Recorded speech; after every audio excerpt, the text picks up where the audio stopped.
ready? Mr. Chair, I wish I can make a few clarificatory questions before we start. But these are prejudicial questions, Mr. Chair. Later. Let's hear first from the principal witness this morning. No, but these are prejudicial questions, Okay, Mr. go ahead, Chair. go ahead, go ahead. Foremost to my mind, Mr. Chair, is the integrity, the impartiality, and the objectivity of the proceedings of this committee. Mr. Chair, you were interviewed on Billionario Channel by Ms. Pinky Webb. Basahin ko po, sabi niya, Senator Ping, para sa inyo, sino ba ang sabihin natin worth it or dapat na ikonsidera na state witness na ipasok man lang dito sa Witness Protection Program? And you responded, at this point between Diskaya and Bryce Hernandez, Mr. Chair, question is,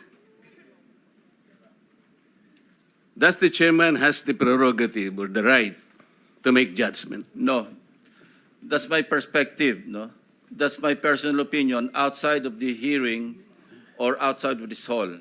So don't question my opinion. I am not questioning your opinion, Mr. Chair, but you are the Let's not chairman quarrel of this here. committee. Anyway, let's proceed with the You are not testimony of the interested in the prejudicial question that I am going to raise, Mr. Chair?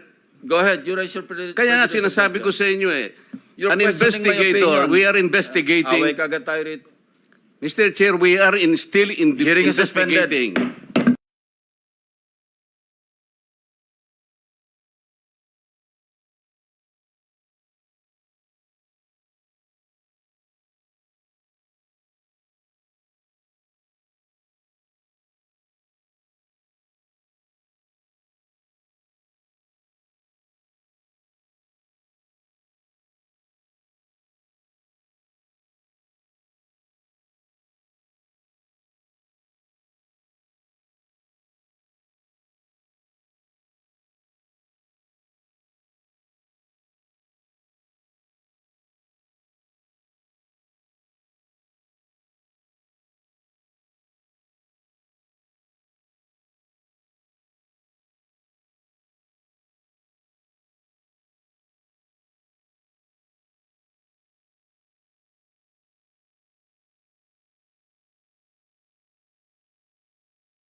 Session is resumed.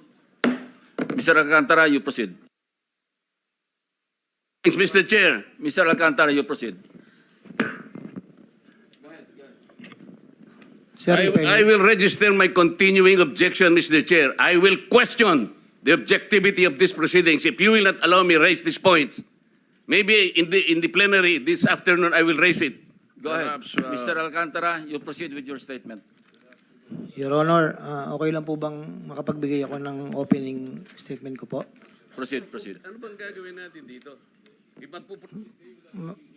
Magandang umaga po sa inyong lahat. Tinatanggap ko po na ako po ay hindi nakasagot sa maraming tanong mga nakakaraang huling araw.